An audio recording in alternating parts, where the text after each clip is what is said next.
Okay, it is early summer 2023 at what the hell? Sweet Mary Mother Jesus, what's this? I'll tell you what it is. It's a new board. Well, new to me. This is what it looks like in the studio with all the other junk. So turntable's the same, CDs and SD player and that processing all the same in that right rack, left rack, all the outbound processing all the same. Mics and the mic rack, or rather mic processing and the mic rack, all the same. But yeah, this is the focus. This is a Wheatstone A300. I'm not sure, I can't remember if this is something I got on Reverb or eBay or even Craigslist, but I do know I paid, wait for it, $400 for this. And to me, that was a great deal. That included shipping, by the way. That was a great deal, even though it didn't come with a power supply. But this thing, from my perspective, is just a gorgeous board. And part of me said, I don't even care if it works. It's just beautiful. Look at that low profile. Just such a great looking board. They really did a good job with this, in my opinion. Did not come with a power supply. I went onto the Wheatstone website and looked up power supplies, and for $1,000 or $1,200, I could have probably gotten something instead of this that I made.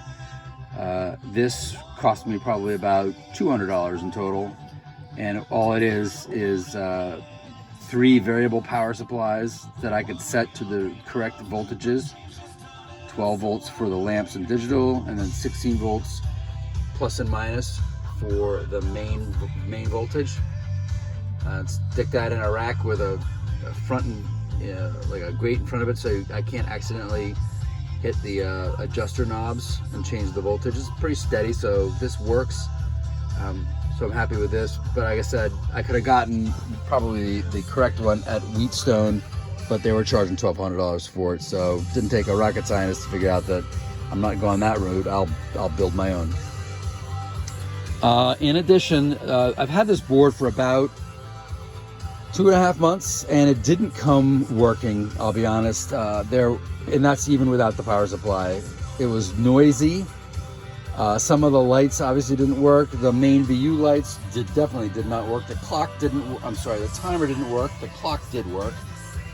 And there was some funky wiring on the inside that I needed to sort of take a look at. I did a lot of IC rechipping on it, and with all of that soup to nuts that I just talked about, I did bring this back to life, and the audio is quiet, the lights work, buses work, all the buses work. It's just it's great. Clock works as well, so start, stop. It's an A300. This replaced the Audio Arts R16 that I had, which it was functional, yeah, but this is functional times 3 or 4 over that. And it's funny because this is actually cheaper.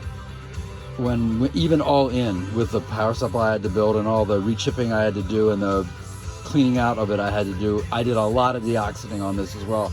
And I have a feeling that, helped quite a bit. Because it's a more advanced board, it's got all the logic built into the strips themselves, and that means I was able to get rid of all of my homemade logic and relay control from underneath, which is psychologically uplifting for me. Probably just me. There's also got a lot more capabilities. The other board did have an Audition and program bus, but that was it. I guess it had a Q bus. This has got an Audition, a program, a telephone, a mono, a mix minus, as well as the Qs. So this is light years ahead capability wise. It did require me to cut a hole in the table here and actually drop it in so you can see the underside of it there. But small price to pay. And like I said, it's really just a beautiful looking board. The one thing that is a little bit funky that I'm not crazy about is that the headphone jack is actually underneath in the body. Let me go down there again. Underneath in the body of the box on the underside of the table. Not crazy about that, and I'll probably reposition that. I might even just take one of these, this open channel strip here, drill a hole in it, and put the headphone there. I have no idea what possessed the designers of this to decide that it was a good idea to put the headphone jack underneath the board, but obviously they probably had customer feedback that said that, and that's why they did it. But to me, it's nonsensical. Anyway, I think that's it. Just wanted to bring everybody up to date on the studio here, and the new family member inside, and just to do a pan out and look again. All right, thanks everybody for watching.